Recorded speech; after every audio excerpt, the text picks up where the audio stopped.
Okay, today we're in the book of Proverbs and going to be in chapter 2. Now, as we started out, we gave the introduction to the book of Proverbs, and we're not going to go back and review in this book other than just point out a few things. That is that without even looking at them in detail, here are the things that we learned in chapter 1. That if we study the Proverbs, he said, that is, he's writing these Proverbs so that we might be able to acquire all these things that you see in red. That's the purpose of it, whether we're young, inexperienced, or whether we're old, or whatever it is, that we'll be able to acquire all of these various things.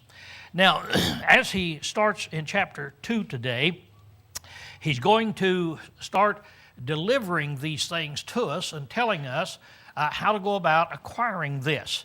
Now, here's the interesting thing as we look in chapter 2. As we go down through, I'm going to change colors on this, just like as you look up there. In this, it should have done it. Oops, I didn't do the right thing. I want to blame that on Scott. I think he's supposed to do that. Okay, he's not in here, so I can blame him. Yeah, there's no problem. Okay, so as we start out up here, we change colors. Now, I'm not going to stop and talk about, okay, now we're going to change on here and look on here and look on here.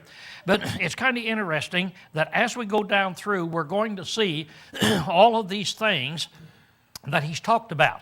Now, in chapter 1, he writes it with this idea.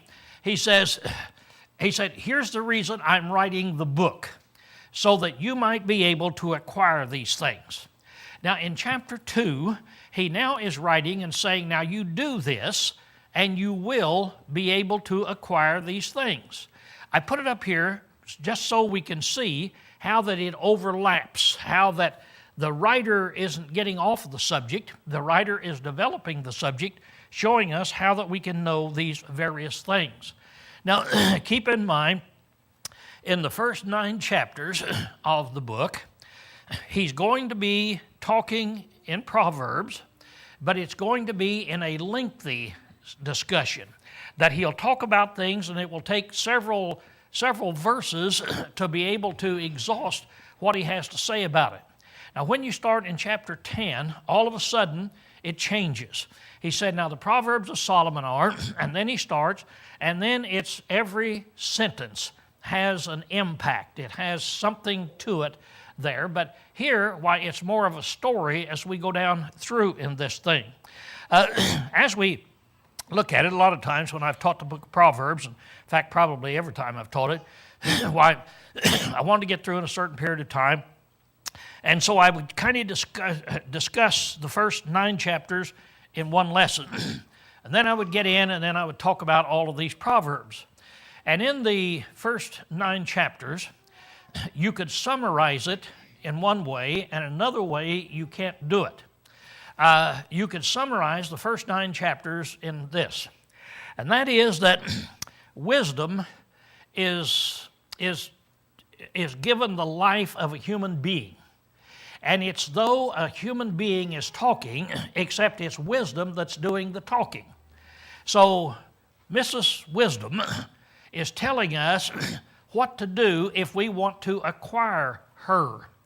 So if you could imagine what wisdom is, that great ability to be able to see the end from the beginning in every situation, and if you could imagine that tremendous ability, and then say, now, if that were a human and she could talk to me, what would she tell me? That's what's in the first 9 chapters of this book. Now, as I said, I've covered it rapidly many times, and I've thought about doing it again. In fact, when we started this, Scott said, well, you can probably cover that book in, I think, 8 weeks or something like that, he says.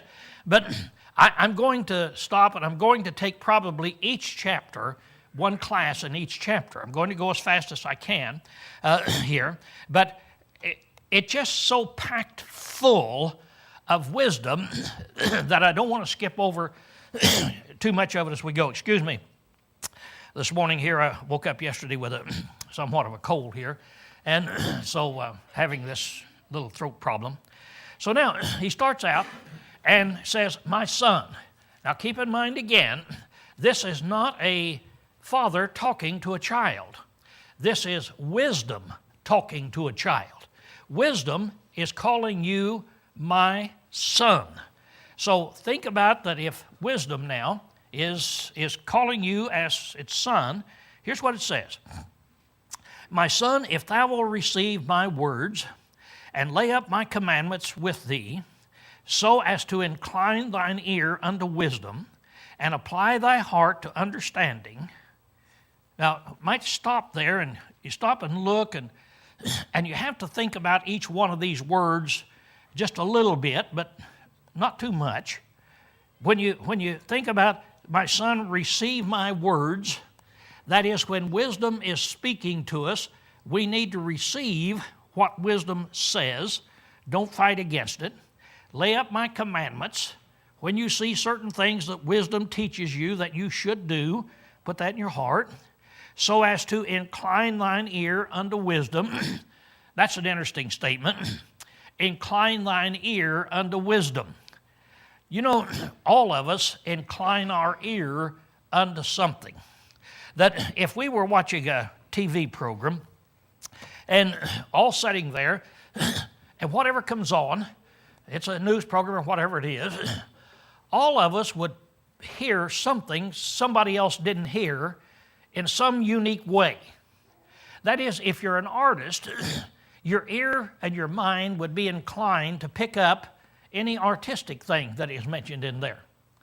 If you're a football fan, why, you would, or a sports fan of any kind, you'd probably pick up some kind of a sports idea or a sports figure that was just mentioned in there. In other words, if your ear is inclined to do something, it's set, it's prepared. In other words, your ear is prepared to hear certain things that will take place in there. So he says, now incline your ear. Have your ears ready to pick up anything that will give you a little bit of wisdom, and apply thy heart to understanding. Now, here's going to be the first one that we have right there. It's going, well, I need to get on down to understanding. That's there. In verse 3, again, it's going to say this, apply thy heart to understanding, and then verse 3 to discernment. But apply thy heart to understanding. Now, apply your heart to something. We all, I suppose, have either been in a class in high school and we didn't apply our heart, we didn't pay much attention, or we've had children that didn't do that, and especially if we're parents and we see that we have a child that is a smart child, but yet getting failing grades in math. And you know the child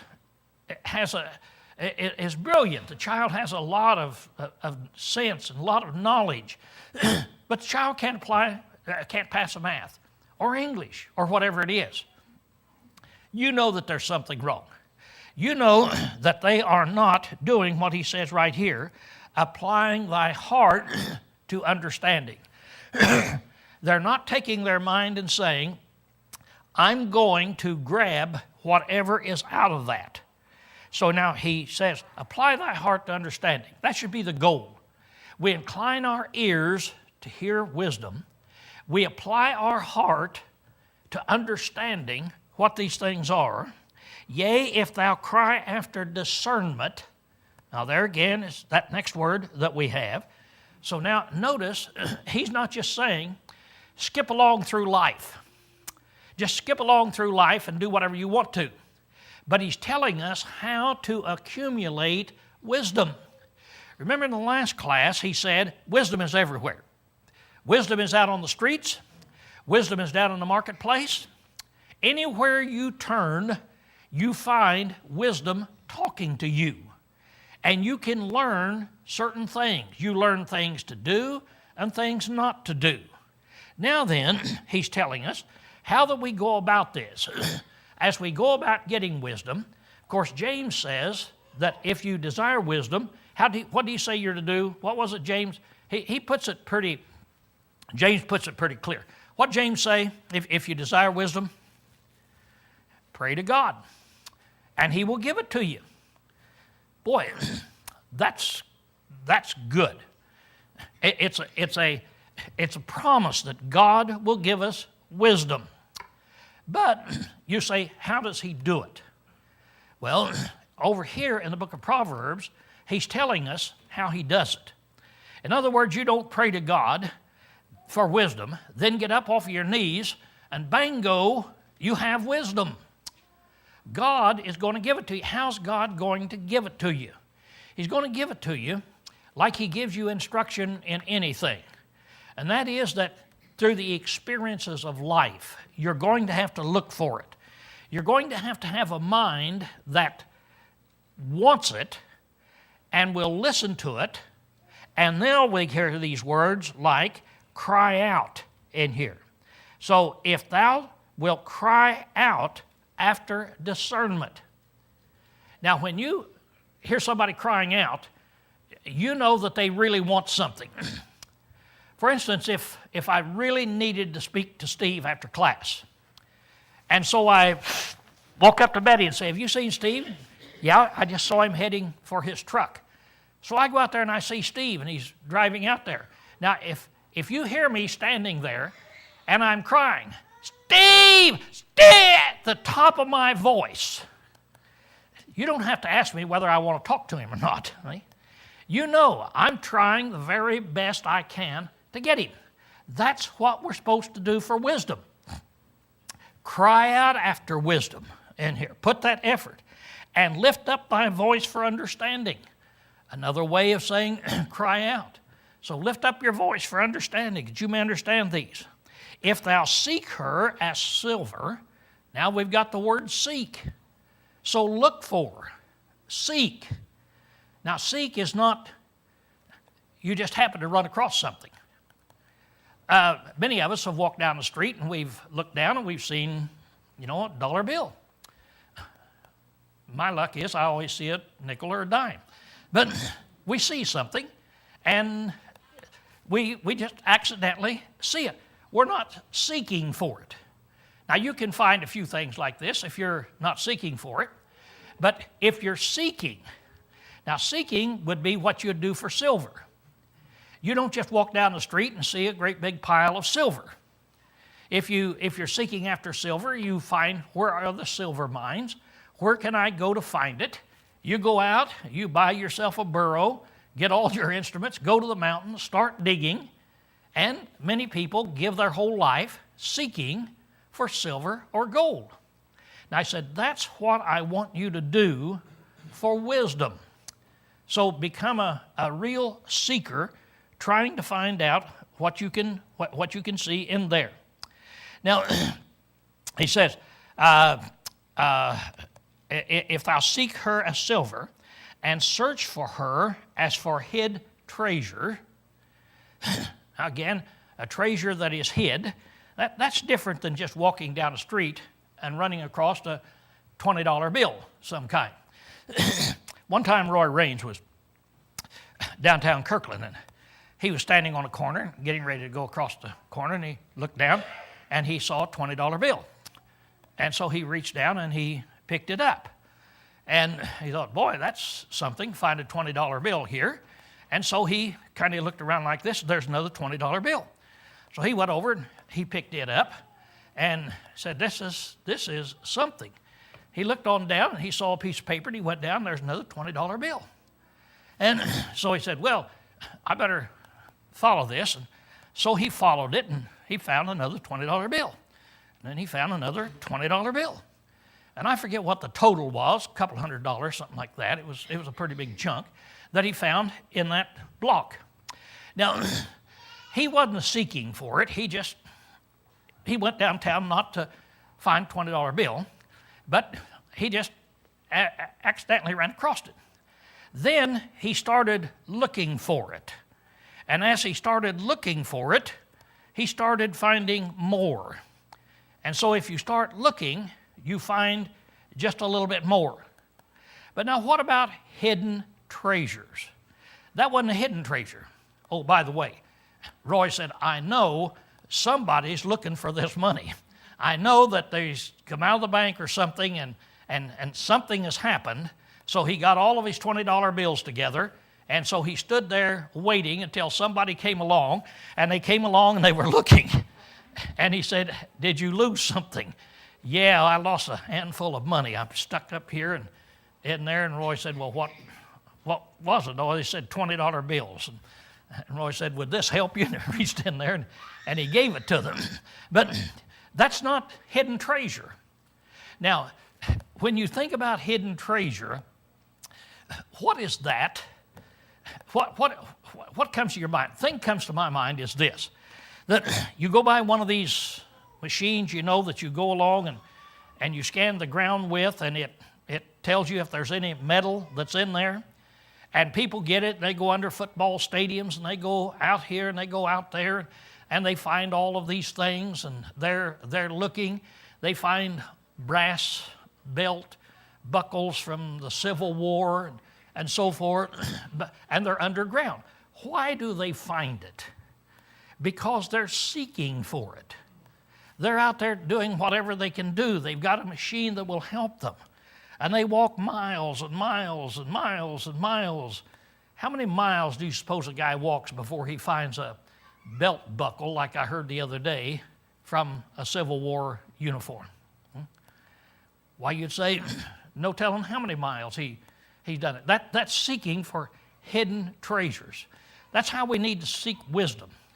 We need to seek it like we got one of those machines and we're out looking and looking and looking, and that's the major thing in our life that we've got there. And he said, now if you'll do this, then shall thou understand the fear of Jehovah. Now it's interesting in this respect that we're told the beginning of knowledge is the fear of Jehovah. Which actually means there's no real knowledgeable person. There's nobody that really understands life unless they fear Jehovah. The beginning of knowledge is the fear of Jehovah. Now, what does he say here? When is it that you can fear Jehovah? Then shalt thou understand the fear of Jehovah. It takes work, doesn't it? You're going to have to glean these things. You're going to have to look for it. You don't just say, oh, yeah, okay, I'll fear Jehovah. Now, everybody, I guess, has a certain fear of Jehovah. An atheist, they will say, kind of, well, if there is a God, you know, they have a fear. Everybody has a fear of meeting the great creator of the universe, unprepared to meet him. But how do you really get that fear? What is it? Is it just being scared? No, anybody can be scared. Anyone can be scared. Now, I'm scared of rattlesnakes. Go over in Eastern Washington, walk along, rattlesnake rattle, I'll jump. How long did it take me to learn that? Well, all of you have the same thing. And you say, well, it doesn't take you very long to learn the fear of a rattlesnake. But do you realize that none of us really have the fear of a rattlesnake? The reason I hesitated there is I'm emphasizing the fear. You say, what do you mean? I mean, we don't really have the proper fear of a rattlesnake.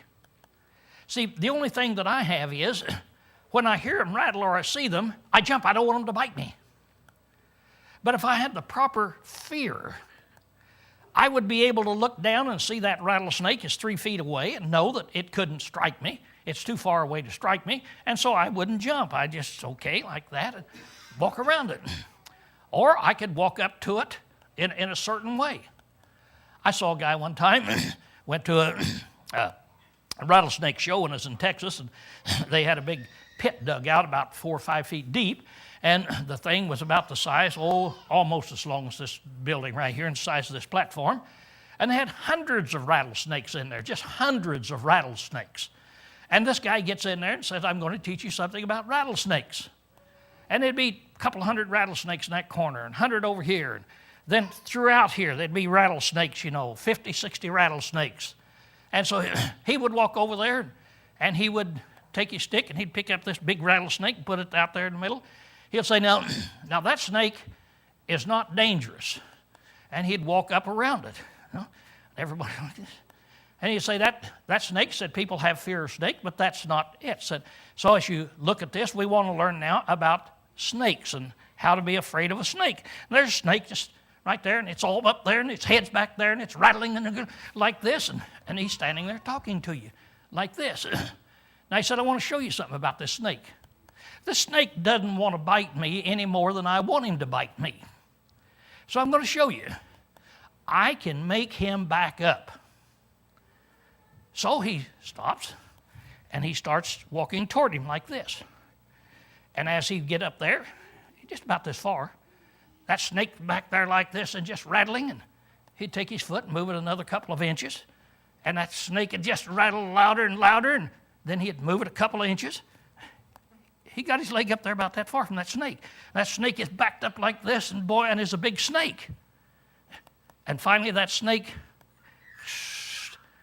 backs up about 3 or 4 inches. Then he goes 3 or 4 inches. Then it backs up 3 or 4 inches. Then he goes 3 or 4 inches. Then he gently comes back out of it. Now,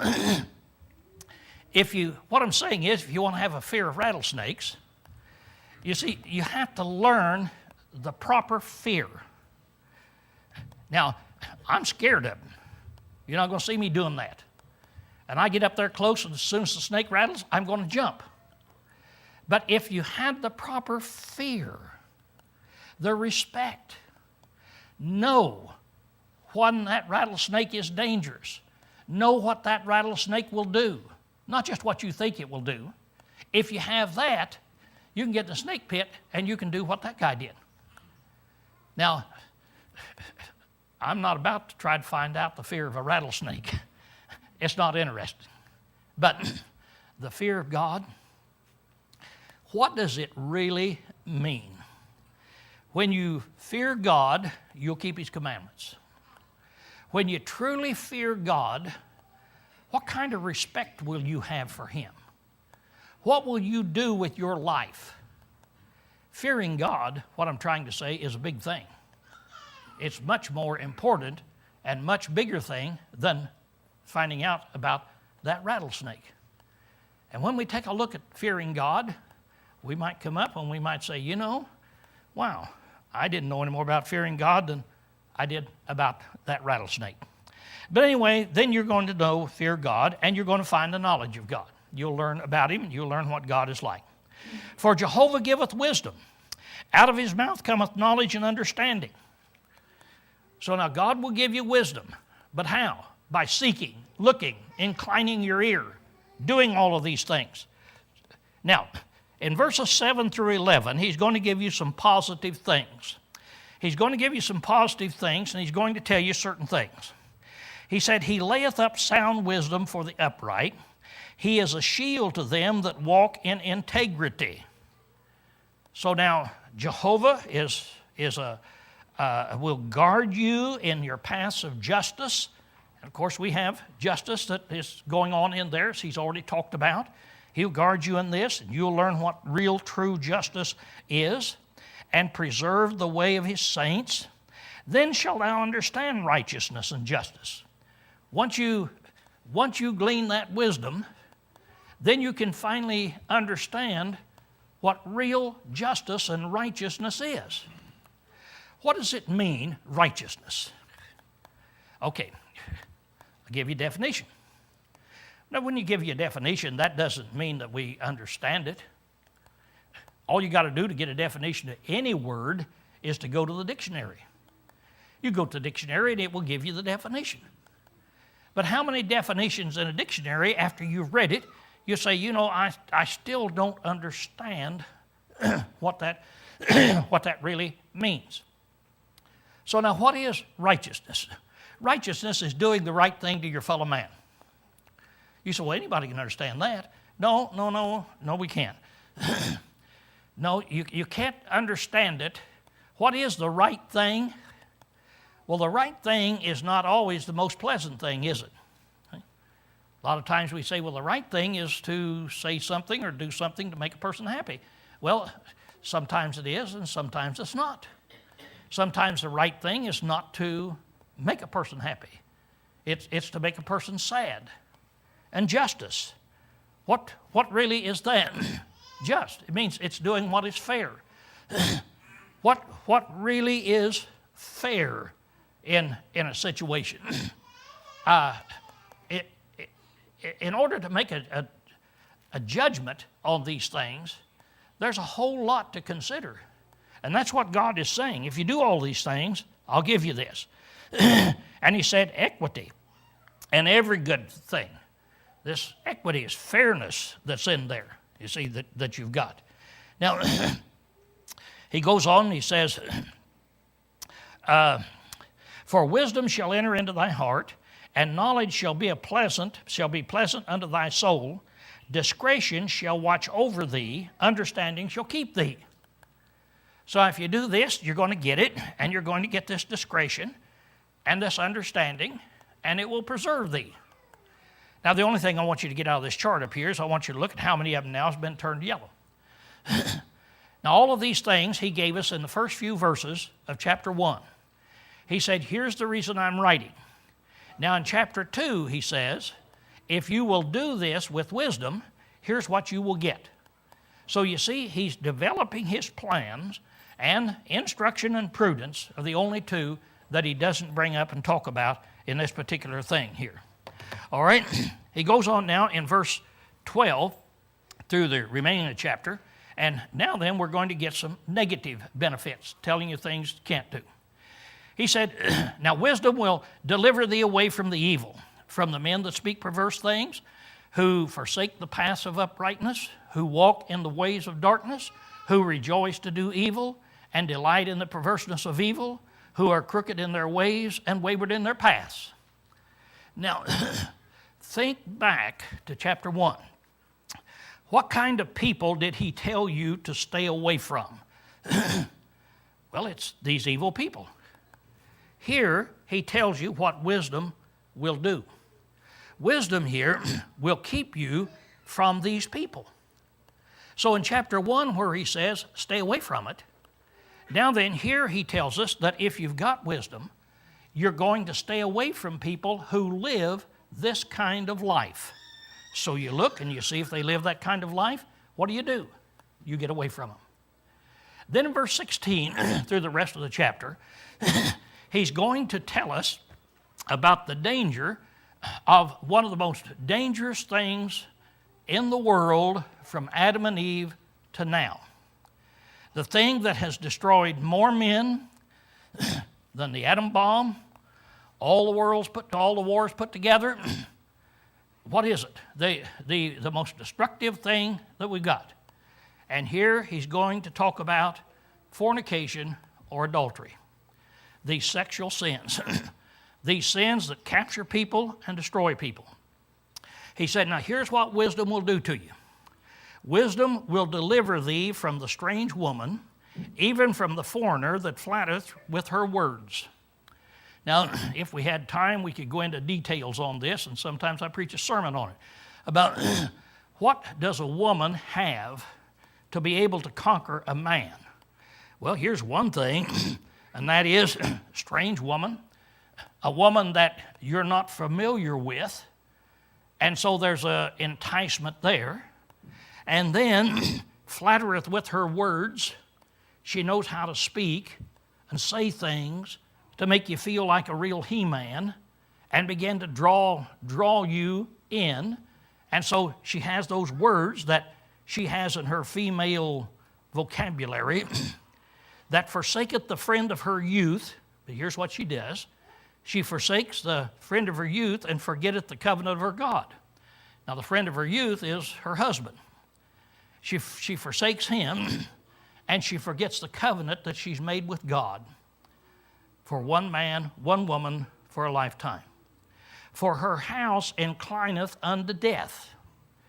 Now, when you go to these unfaithful women, her house inclines unto death. That's where it's leading you. And her paths unto the dead. So that's where she will take you. None that go into her return again, neither do they attain unto the paths of life. So now, if you go into this strange woman, it's going to catch you and it's going to kill you spiritually. And it says, none here goeth in her and return again. Now, here's a first time we really need to bring this out, that in the Proverbs, they don't talk about the exceptions. Now, there are exceptions to everything. There have been men that's gone into a strange woman, and then they have been able to pull themselves out, and they've been able to restore their life, get back, but never to the same point that it was before. Never again to that. But here it is. Here's what happens. When you get involved like this, you're putting yourself in a situation that is going to destroy you. It says 20, that thou mayest walk in the ways of good men. Wisdom is going to teach you how to walk in that way and keep the paths of righteousness, for the upright shall dwell in the land, and the perfect shall remain in it. So wisdom will teach you how to be that kind of an individual. But the wicked shall be cut off from the land, and the treacherous shall be rooted out of it. So what's going to happen is, as you see the wicked and the treacherous, their end will come upon them. They can get by with it for a period of time, but finally they're going to be uprooted. But the righteous individual, the person, the man with wisdom, and keeps himself pure and does what God says, now then, he's going to remain in it. So here then in chapter 2, we'll close with this chart. Lessons we've learned. Don't associate with evildoers. That's the first chapter we've seen in there. And the second chapter, he says the same thing. Remember the first chapter, he uses a bird. He says if you do, you're dumber than a bird. That if a bird sees a trap, it doesn't fly into it. And if a man sees a trap, he still flies into it. And so you can be dumber than a bird. You can glean wisdom everywhere. Doesn't make any difference. Where you are, you can glean it. Wisdom will keep you from all kind of trouble. He promises us in chapter 2, 1 through 11. And wisdom will keep you from the most prevalent sin of mankind. That is fornication and adultery. Now, wisdom has taught us one of the most important words for all mankind. And in the New Testament, it teaches the same thing, but here's the word, and that is flee. Stay away from it. Flee.